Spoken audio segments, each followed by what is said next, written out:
that pretty lure on there, and that wakes the fish up, and then as it goes by, bam, they hit the little guy. No, you're not. You're straight down. You're still on the downrigger.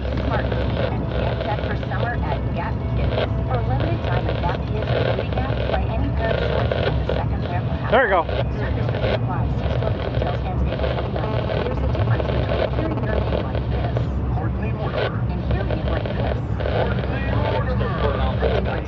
Yeah. When we get this pole back down, we're going to do the count.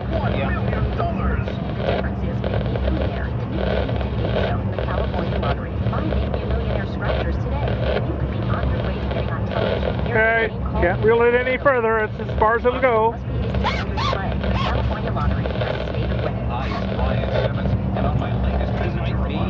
I think he's 14. 15, okay. He'll be a keeper. Nick, open up that compartment. Go ahead and put the pole down.